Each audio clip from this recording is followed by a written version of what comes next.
ठीक है, मैं दोबारा स्टार्ट कर रहा हूँ ताकि रिकॉर्ड हो जाए, फिर मैं वो अपलोड कर दूंगा वीडियो। अच्छा जी, डेप्रिसिएशन जो है वो थर्ड शेड्यूल के मुताबिक अलाउ होती है। थर्ड शेड्यूल में 10%, 15% और 30% के रेट्स गिवन है। 10% बिल्डिंग के ऊपर, 30% कंप्यूटर एसेसरीज के ऊपर और 15% बाकी तमाम एसेट्स के ऊपर अप्लाई होता है। ईयर ऑफ परचेज में फुल ईयर डेप्रिसिएशन चार्ज होती है और ईयर ऑफ सेल के अंदर कोई डेप्रिसिएशन चार्ज नहीं होती। अच्छा, ये जो डेप्रिसिएशन में कुछ चेंजेस आई हैं, जो अभी कल गवर्नमेंट ने बजट अनाउंस किया है, उसमें कुछ नई चेंजेस आई हैं डेप्रिसिएशन की कैलकुलेशन के हवाले से, लेकिन वो चेंजेस आपके एग्जाम के लिए एप्लीकेबल नहीं है। तो अगर आपके पास कोई इन्फॉर्मेशन आती है या कोई बताता है कि यार अब डेप्रिसिएशन तो इस तरह से है, तो आपने उसको फिलहाल इग्नोर कर देना है, क्योंकि जो नई चेंजेस आती हैं इस वक्त की, वो सितंबर वाले एग्जाम्स पे एप्लीकेबल नहीं है, वो मार्च वाले एग्जाम्स के लिए एप्लीकेबल होंगे। सितंबर में भी आपने सुना होगा कि आपका एग्जाम जो है वो तकरीबन 2 हफ्ते डिले हो गया है, यानी सितंबर के फर्स्ट वीक में नहीं हो रहा। काउंसिल ने डिसाइड किया है कि वो प्रोबेबली सितंबर के थर्ड या फोर्थ वीक में शायद होगा। अच्छा जी, डेप्रिसिएशन के बारे में फिर लॉ ये कहता है कि डेप्रिसिएशन अगर पार्टली आपने बिजनेस पर्पसेस के लिए यूज की है और पार्टली आपने किसी और पर्पसेस के लिए यूज की है, तो डेप्रिसिएशन आपको प्रोपोर्शनेट अलाउ होगी। और फिर ये रेड वाला आप देखें तो ये कहता है कि डेप्रिसिएशन एग्जाम पीरियड की डेप्रिसिएशन, यानी जब देखें अगर किसी की इनकम एग्जाम फ्रॉम टैक्स है, तो जब इनकम एग्जाम फ्रॉम टैक्स है तो उसे कोई एक्सपेंसेस तो क्लेम ही नहीं होते ना, क्योंकि इनकम के अगेंस्ट एक्सपेंसेस माइनस करने की जरूरत ही नहीं होती, सारी इनकम जब एग्जाम फ्रॉम टैक्स है। लेकिन लॉ ये कहता है कि आप डेप्रिसिएशन फिर भी कैलकुलेट करेंगे ताकि आपको ये पता लग जाए कि जब एग्जाम पीरियड खत्म होगा तो उस वक्त उसकी रिटर्न डाउन वैल्यू क्या है। ठीक है, इसको समझने के लिए ये एक एग्जांपल देखें, एग्जाम्प्ट पीरियड डेप्रिसिएशन। जी सरोज, क्वेश्चन पूछें। सर मेरा इंटरनेट डिस्कनेक्ट हो गया था, आप मुझे वहाँ से बता सकती हैं जो आपने कहा था गवर्नमेंट ने अभी चेंजेस इंट्रोड्यूस कराए हैं? मैंने कहा कि वो चेंजेस ना आपके लिए एप्लीकेबल नहीं है आपके एग्जाम पे। सही, ठीक है सर। ठीक है।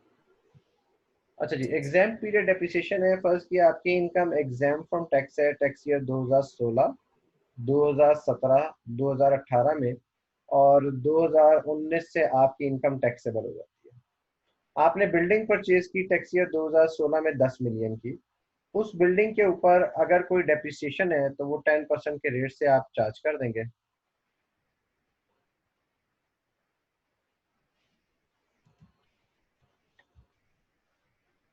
अगर आप डेप्रिसिएशन है तो आप 2016 के 10% के रेट से चार्ज कर देंगे 1 million. Depreciation for 2017 10 million minus 1 million करेंगे, 10% का रेट लगाएंगे, 9 लाख की डेप्रिसिएशन आ जाएगी। फिर 2018 में 10 million minus 1 million minus 9 lakh करेंगे, 10% अप्लाई करेंगे तो 8,10,000 की डेप्रिसिएशन आ जाएगी। आप देख रहे हैं कि ये डेप्रिसिएशन रिड्यूसिंग बैलेंस मेथड पे कैलकुलेट हो रही है। टैक्स लॉ में डेप्रिसिएशन हमेशा रिड्यूसिंग बैलेंस मेथड के ऊपर कैलकुलेट होती है। टैक्स लॉ में डेप्रिसिएशन हमेशा रिड्यूसिंग बैलेंस मेथड के ऊपर कैलकुलेट होती है। तो अकाउंटिंग में हो सकता है आप स्ट्रेट लाइन पे कैलकुलेट कर रहे हो सकता है आपके डेप्रिसिएशन रेट्स डिफरेंट हो, लेकिन आपने जब टैक्स पर्पसेस के लिए फिक्स एसेट शेड्यूल बनाना है तो आप डेप्रिसिएशन कैलकुलेट करेंगे on a reducing balance method. तो 2016, 17 और 18 में डेप्रिसिएशन कैलकुलेट होगी तो WDV 2019 के लिए, क्योंकि 2019 की डेप्रिसिएशन जो कैलकुलेट होगी, अब वो ये नहीं होगा कि 2019 में तो पहली दफा मेरी इनकम टैक्सेबल हुई है तो मैं 10 मिलियन की कॉस्ट के ऊपर डेप्रिसिएशन कैलकुलेट करूँ, नहीं। कहता है कि 10 मिलियन में से 1 मिलियन, 9 लाख और 8,10,000 जो पहले डेप्रिसिएशन एज पर टैक्स लॉ बनती थी वो आप माइनस करेंगे, और जो फिर रिटर्न डाउन वैल्यू आएगी उस रिटर्न डाउन वैल्यू के ऊपर आपने टैक्सेबल पीरियड में जाके डेप्रिसिएशन कैलकुलेट कर दिया। उसके बाद नेक्स्ट हमारे पास बात है कि हमारे पास ये आखिरी है इस स्लाइड का, depreciation is calculated on return down value of assets, यानी रिड्यूसिंग बैलेंस मेथड इस्तेमाल करेंगे। Whereas written down value at the beginning of tax year is for a new asset, अगर आप कोई नया एसेट खरीदते हैं ड्यूरिंग द ईयर, आप कोई नया एसेट खरीदते हैं तो वो कहता है कि उसकी रिटर्न डाउन वैल्यू होगी कॉस्ट माइनस इनिशियल अलाउंस। अगर आप कोई नया एसेट खरीदते हैं तो उसकी रिटर्न डाउन वैल्यू क्या है, कॉस्ट माइनस इनिशियल अलाउंस। अब ये इनिशियल अलाउंस क्या है, टैक्स लॉ में नॉर्मल डेप्रिसिएशन के अलावा एक खुसूसी डेप्रिसिएशन और भी अलाउंस है, जिसे इनिशियल अलाउंस या बाज़ सूरतों में फर्स्ट ईयर अलाउंस कहा जाता है।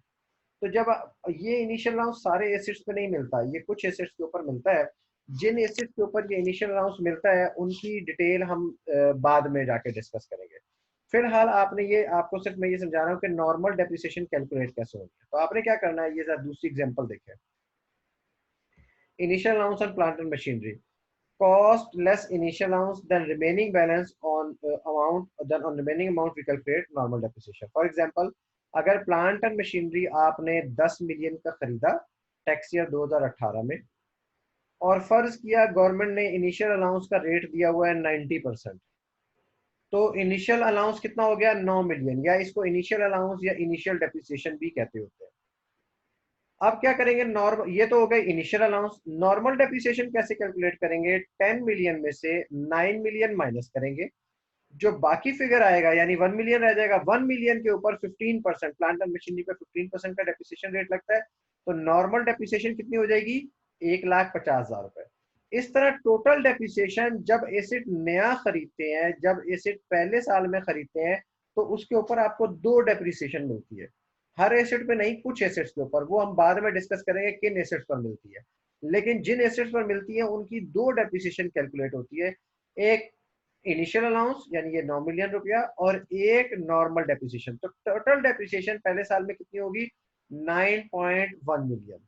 ठीक है, और फिर अगले साल के लिए यानी 2018 में तो ये हो गया, अब 2019 में क्या होगा, 2019 में 10 मिलियन माइनस 9.1 मिलियन करेंगे तो आपके पास रिटर्न डाउन वैल्यू कितनी रह जाएगी, 8,50,000 रुपए। तो 2019 की डेप्रिसिएशन कितनी होगी, 8,50,000 मल्टीप्लाई बाय 15%, तो 2019 की डेप्रिसिएशन 1,27,500 रुपए। अगेन मैं रिपीट कर रहा हूँ डेप्रिसिएशन के टॉपिक को। डेप्रिसिएशन दो मिलती है, एक डेप्रिसिएशन कहलाती है इनिशियल अलाउंस या इनिशियल डेप्रिसिएशन, और दूसरी कहलाती है नॉर्मल डेप्रिसिएशन। नॉर्मल डेप्रिसिएशन तो तमाम डेप्रिशिएबल एसेट्स के ऊपर मिलती है, इनिशियल अलाउंस कुछ एसेट्स पे मिलता है, जो हम बाद में डिस्कस करेंगे कि वो किन पर मिलता है। अच्छा, इनिशियल अलाउंस के रेट भी डिफरेंट है, कहीं 90% है, कहीं 25% है। हमने एक एग्जांपल ली, हमने कहा कि अगर डेप्रिसिएशन कैलकुलेट हो रही हो ऐसे एसेट के ऊपर जिसमें इनिशियल अलाउंस हो, तो पहले साल की डेप्रिसिएशन जब कैलकुलेट करेंगे तो उसमें दो डेप्रिसिएशन, सिर्फ पहले साल में, सिर्फ और सिर्फ ईयर ऑफ एक्विजिशन के अंदर दो डेप्रिसिएशन होंगी, एक इनिशियल अलाउंस और दूसरी नॉर्मल डेप्रिसिएशन। तो 10 मिलियन का अगर एसेट है, उस पर इनिशियल अलाउंस 90% है, तो इनिशियल अलाउंस कितना हो गया, 9 मिलियन। और नॉर्मल डेप्रिसिएशन बाकी जो रिमेनिंग डब्ल्यूडीवी है, पहले इनिशियल अलाउंस माइनस करेंगे और बाकी अमाउंट के ऊपर नॉर्मल डेप्रिसिएशन कैलकुलेट करेंगे। ये नहीं है कि नॉर्मल डेप्रिसिएशन जो है वो भी आप टोटल कॉस्ट के ऊपर कैलकुलेट करें, नहीं, पहले इनिशियल अलाउंस माइनस करके रिमेनिंग के ऊपर आपने नॉर्मल डेप्रिसिएशन कैलकुलेट करना है। इस एग्जांपल की वर्किंग को एक दफा गौर से देखें, और किसी का कोई क्वेश्चन है तो मुझसे पूछें इसके ऊपर।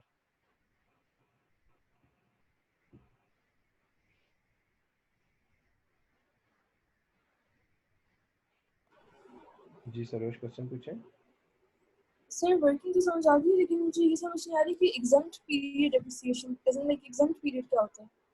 एग्जाम पीरियड होता है कि गवर्नमेंट, अगर आपकी इनकम गवर्नमेंट ने एग्जाम फ्रॉम टैक्स की हुई है, ठीक है, मसलन बाज जो है ना, ये जैसे इंफॉर्मेशन टेक्नोलॉजी कंपनीज हैं, गवर्नमेंट ने इनकी इनकम को आजकल एग्जाम किया हुआ है। तो अब ये नहीं होगा, अब ये अगर आज कोई एसेट खरीदते हैं तो इस एग्जाम पीरियड में भी ये डेप्रिसिएशन कैलकुलेट करेंगे, ताकि जब ये एग्जामेशन खत्म हो, ये एग्जामेशन 2025 तक है, तो जब ये एग्जामेशन खत्म हो तो इनको ये पता हो कि हमारी रिटर्न डाउन वैल्यू कितनी है। ठीक है, तो एग्जाम पीरियड में भी डेप्रिसिएशन कैलकुलेट करनी होती है, ताकि एग्जाम पीरियड जब खत्म हो तो आपको पता हो कि उस वक्त रिटर्न डाउन वैल्यू कितनी है, और फिर उस रिटर्न डाउन वैल्यू पे डेप्रिसिएशन। और फिर उस रिटर्न डाउन वैल्यू पे टैक्स देना पड़ेगा सर। नहीं, रिटर्न डाउन वैल्यू पे तो टैक्स नहीं देना पड़ता ना, टैक्स तो इनकम के ऊपर होता है। अच्छा सही, ठीक है, सही सही, थैंक यू।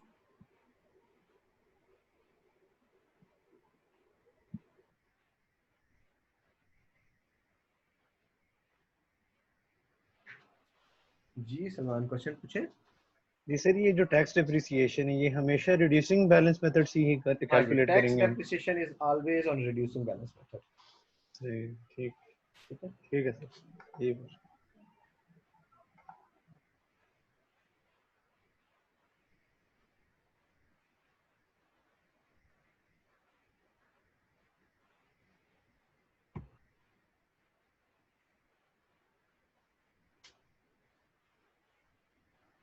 अच्छा जी। उसके बाद हमारे पास ये तो हो गई। फिर हमारे पास हमने इसी स्लाइड में एक और बात पढ़ी थी, अगर asset partly use for business हो और पार्टली फॉर अदर पर्पसेस हो तो फिर उसकी प्रोपोर्शनेट डेप्रिसिएशन अलाउ होती है। उसके लिए एक एग्जांपल देखते हैं आगे जाके यहाँ पे।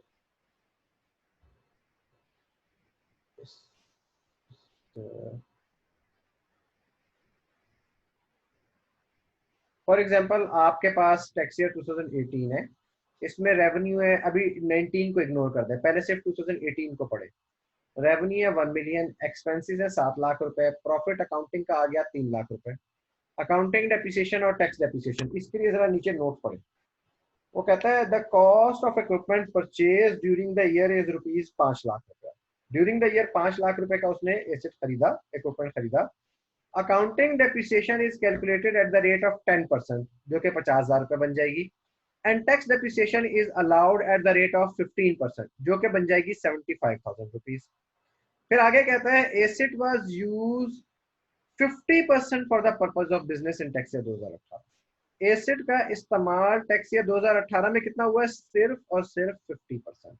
तो फिर आपके पास टोटल टैक्स डेप्रिसिएशन तो थी 75,000, लेकिन अलाउ कितनी होगी?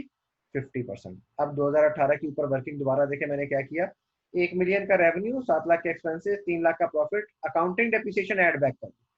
जितनी भी अकाउंटिंग डेप्रिसिएशन थी उन्हें मैंने क्या किया? ऐड बैक कर दिया। और टैक्स डेप्रिसिएशन अब मैंने पूरी माइनस नहीं की, 75,000 की क्लेम नहीं की, बल्कि कितनी क्लेम की है?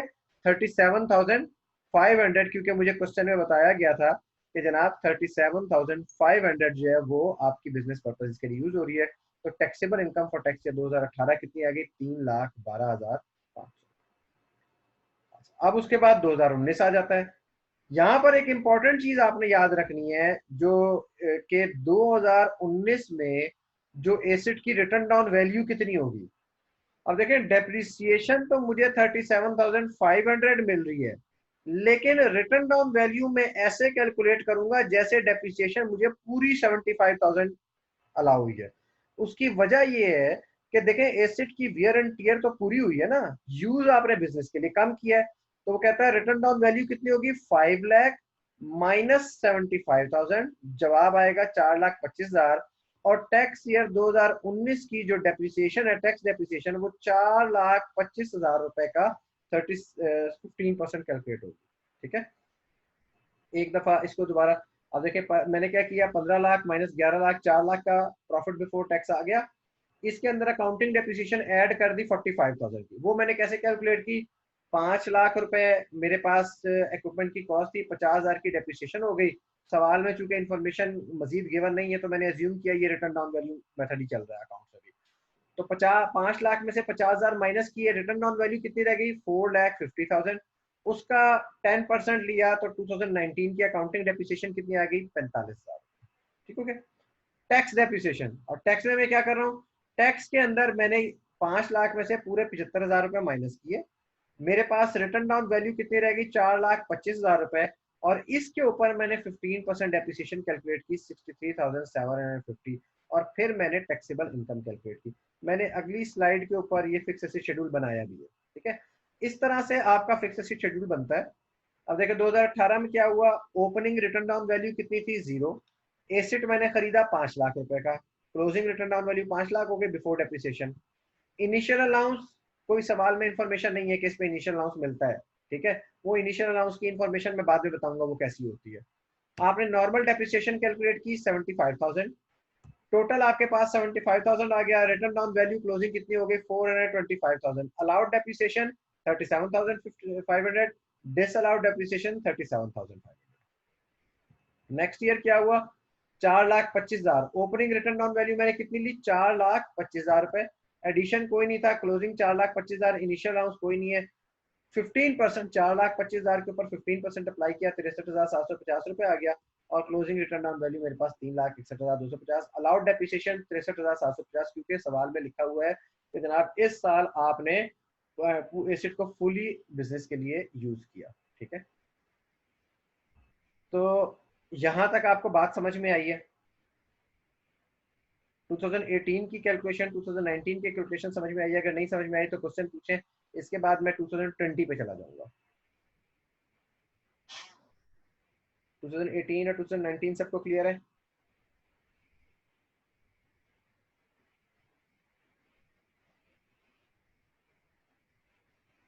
ओके, 2020 पे। अच्छा, अब फर्ज किया, अब ये नीचे सवाल है, सवाल के ही अंदर ऊपर इंफॉर्मेशन नहीं थी, मैंने यहाँ पे नीचे एज्यूम किया है, ठीक है। से for the sake of argument consideration received, इसको थोड़ा सा और अलग देता हूं।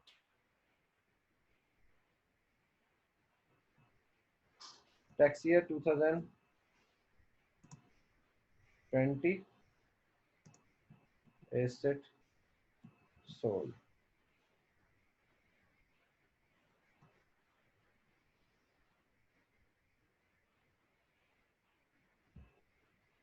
टू 2020 में आपने एसेट सेल कर दिया कितने का? 4,80,000 रुपए का, 4,80,000 रुपए का, ठीक है। आपके पास सेल प्राइस आ गई। तो ईयर ऑफ, जो आपका ईयर ऑफ सेल होता है, ईयर ऑफ सेल के अंदर हमें कोई डेप्रिसिएशन अलाउ नहीं होती, बल्कि ईयर ऑफ सेल में क्या करते हैं, हम कंसिडरेशन में से रिटर्न डाउन वैल्यू माइनस करते हैं और जो गेन आता है उसके लिए टैक्स के लिए ऑफर कर देते हैं। लेकिन यहां पर हम क्या करेंगे, यहां पर हम रिटर्न डाउन वैल्यू के अंदर एक और अमाउंट ऐड करेंगे और वो है 37,500।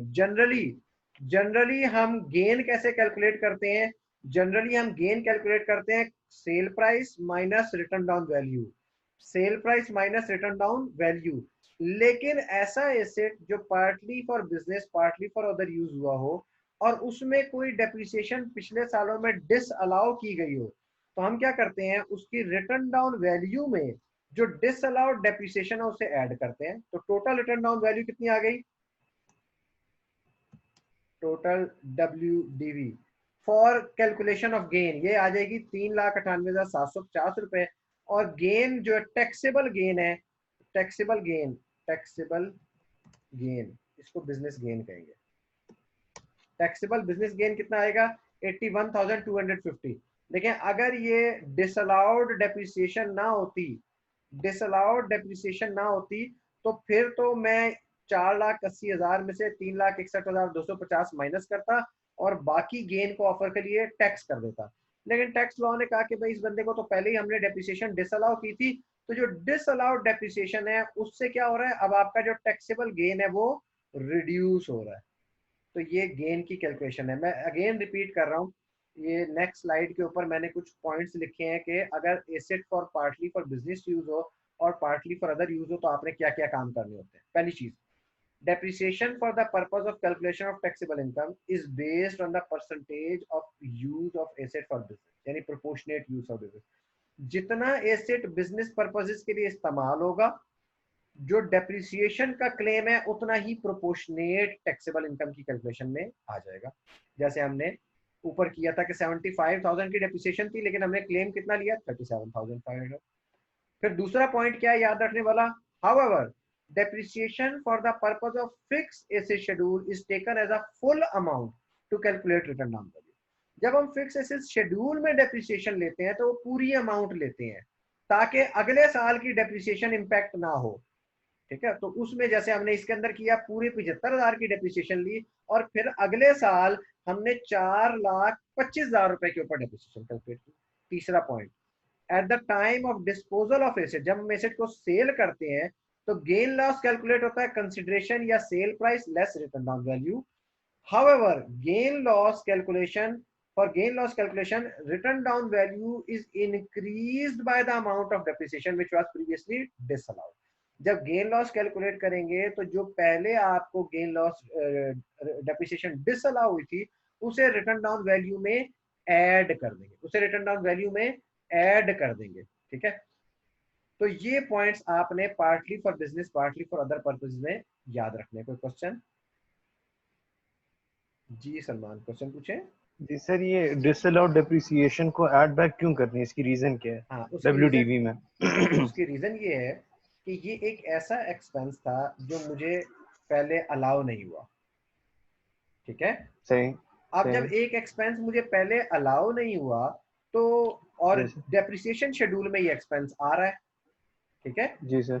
यानी सही। इसके ऊपर मुझे टैक्स में कोई बेनिफिट भी इस अमाउंट पे मैंने पहले नहीं लिया। अब अगर जी ये सर। एक्सपेंस के ऊपर मैंने बेनिफिट नहीं लिया तो अगर यहाँ पे मेरी WDV में ऐड ना हो तो क्या होगा?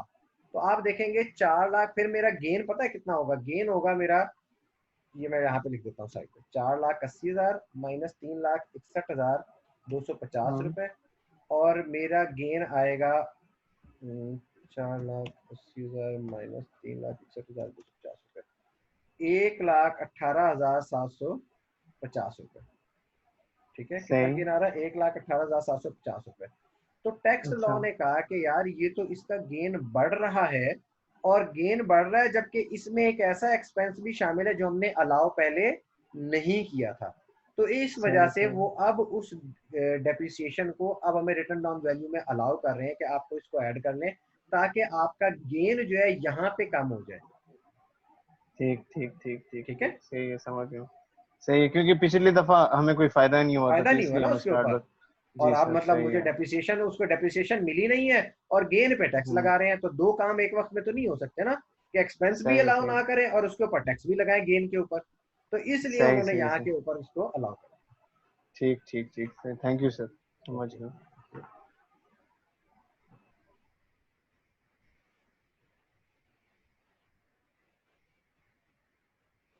जी सरोज, क्वेश्चन पूछे। सर ये जो गेन हम दोबारा ऐड कर रहे हैं, सर मुझे ये बात समझ नहीं आई कि रिटर्न वैल्यू में तो वैसे भी ये वाला गेन तो माइनस हुआ ही होगा ना। हम पहले माइनस हुआ हुआ है ना, हम तो इसे वापस ऐड कर रहे हैं रिटर्न डाउन वैल्यू में।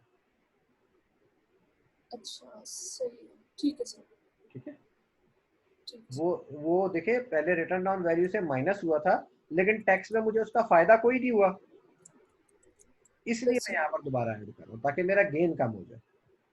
ठीक है।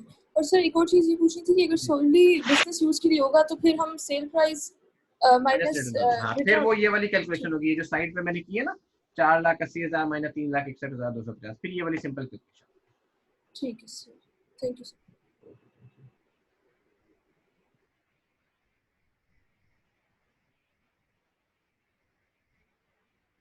जी अफीफा, क्वेश्चन पूछे। सर मैंने पूछना था कि जिस साल डिस्पोजल होगा उस साल की डेप्रिसिएशन हम चार्ज करेंगे रिटर्न डाउन वैल्यू में ऐड करने के लिए। नहीं, उस साल डेप्रिसिएशन नहीं अलाउ। तो उससे पिछले साल की जितनी डेप्रिसिएशन है गेन कैलकुलेट करने के लिए सिर्फ वो वाली चार्ज वो होगी। वाली चार्ज होती है। ठीक है।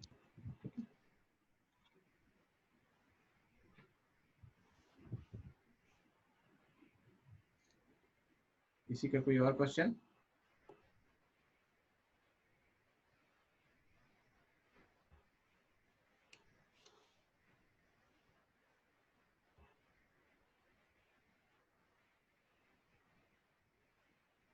एक मिनट, ये मैं अभी आपका क्वेश्चन लेता हूँ बेटा।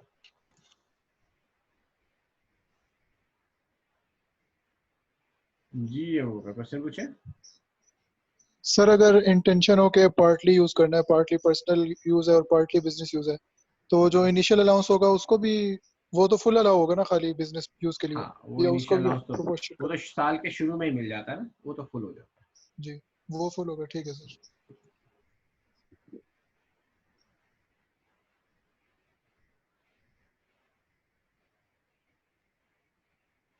ओके जी। अच्छा जी, ये तो हमने या पढ़ लिया कि डेप्रिसिएशन का पहला केस है partly for business partly for other use. उसके बाद नेक्स्ट केस है, ये थोड़ा सा उसकी निस्बत आसान है, vehicle not plying for hire. Not plying for hire का मतलब है ऐसा व्हीकल, पहले प्लाइंग फॉर हायर समझ लें तो नॉट प्लाइंग फॉर हायर को भी समझ में आ जाएगा। प्लाइंग फॉर हायर है जैसे ये बसें वैगनें चल रही होती हैं जिनमें मुसाफिरों को लेके जाते हैं, या रेंटे कार पे गाड़ियां चल रही होती हैं, यानी जिनसे ऑर्गेनाइजेशन इनकम अर्न कर रही होती है। तो नॉट प्लाइंग फॉर हायर क्या हो गया? जो ऑर्गेनाइजेशन के जैसे एम्प्लॉइज को लाने ले जाने के लिए कोई गाड़ी रखी हुई है और उससे कोई इनकम नहीं अर्न हो रही, या अपने जैसे मैनेजर को कोई गाड़ी दे दी या किसी और एम्प्लॉय को कोई गाड़ी दे दी, तो वो vehicle not plying for hire. तो vehicle not plying for hire में कहता है कि वो गाड़ी अगर आपने एम्प्लॉय को दी हुई है, नॉट प्लाइंग फॉर हायर गाड़ी है, उससे इनकम अर्न नहीं हो रही, तो अगर तो वो एसेट की कॉस्ट 25 लाख रुपए तक है। जी मरियम, क्वेश्चन पूछें। सर ये एक दफा रिपीट कर दीजिएगा, मेरा डिस्कनेक्ट हो गया था, मुझे कुछ समझ नहीं आई। क्या रिपीट कर दो? Plying sir for hire. Yes sir. हाँ, सर ये इस पूरी ये वाली स्लाइड। ये भी मैंने स्टार्ट की है। Yes sir. ठीक है, तो यस। मैं दोबारा अप्लाइंग फॉर हायर दोबारा बता देता हूँ क्या चीज।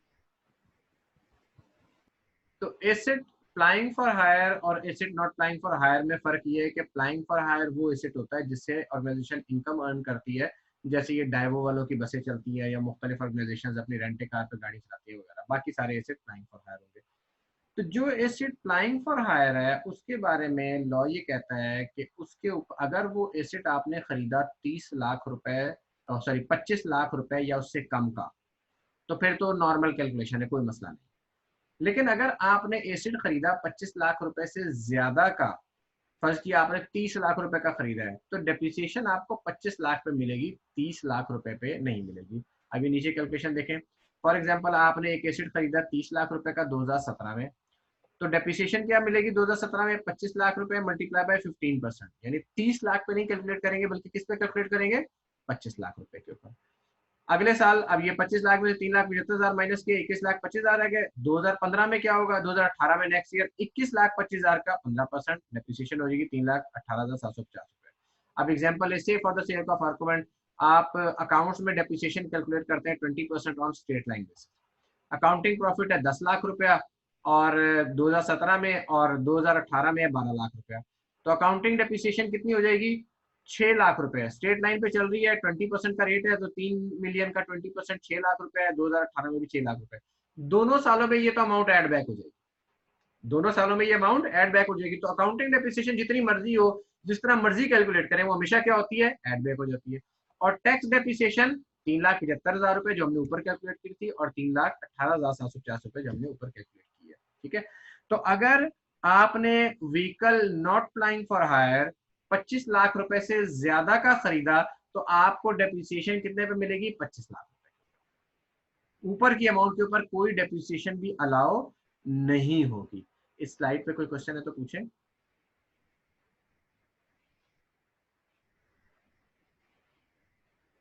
जी सरोज, क्वेश्चन पूछें।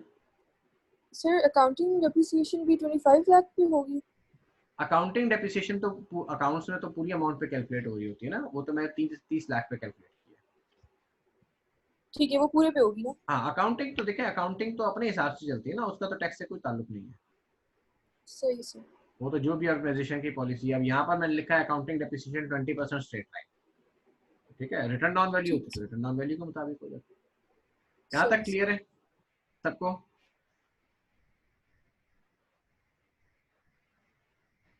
जी मरियम, क्वेश्चन पूछे। सर ये एक दफ़ा 25 ये जो 2.5 मिलियन और 3 मिलियन है इसका एक दफ़ा बता दें। हाँ, अगर आपने एसेट 3 मिलियन का खरीदा, तो आपकी जो डेप्रिसिएशन कैलकुलेट होगी वो 3 मिलियन पे नहीं होगी, बल्कि कितने पे होगी, 25 लाख पे, क्योंकि लॉ ने उस अमाउंट को रिस्ट्रिक्ट किया हुआ है। लेकिन सर अगर हम लोग 25 लाख से कम की व्हीकल लेते हैं तो फिर उस पर नॉर्मल डेप्रिसिएशन। रहेगी, फिर नॉर्मल रहेगी। 25 लाख या उससे कम हो तो कोई फर्क, फिर उसमें कोई चेंज करने की जरूरत नहीं। Yes sir. और सर 3 लाख से अगर ज़्यादा भी होती है उसकी हाँ, कॉस्ट 30 तो भी लाख हम से लोग ज्यादा हो, चाहे 35 लाख हो, 40 लाख हो, 70 लाख हो, लॉ कितने पे डेप्रिसिएशन अलाउ करेगा, 25 लाख 25 पे। 5।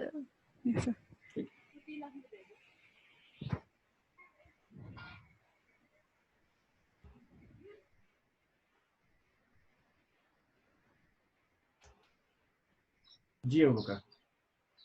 सर जैसे आपने व्हीकल लेके एम्प्लॉय के हवाले कर दिया, वो पर्सनल यूज के लिए उसे यूज करे, ऑफिस आने जाने के लिए यूज करे, जैसे भी यूज करे, तो उस पे भी आपको डेप्रिसिएशन आउट होगी हाँ, 25 लाख पे। वो तो ऑफिस के लिए तो बिजनेस पर्पज ही है ना, ऑफिस ने तो एक तरह से सही है, एम्प्लॉय को सैलरी दी हुई है ना। ठीक है, ठीक है सर।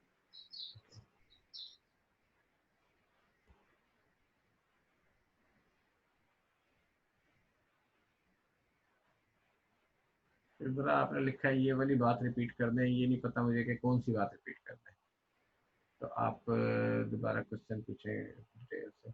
मैं एक दफ़ा लॉग आउट करके दोबारा लॉग इन हो रहा हूँ कि उसके 40 मिनट्स पूरे होने वाले हैं। ठीक है, तो फिर दोबारा ये फिर आप अपना दोबारा क्वेश्चन रिपीट करेंगे।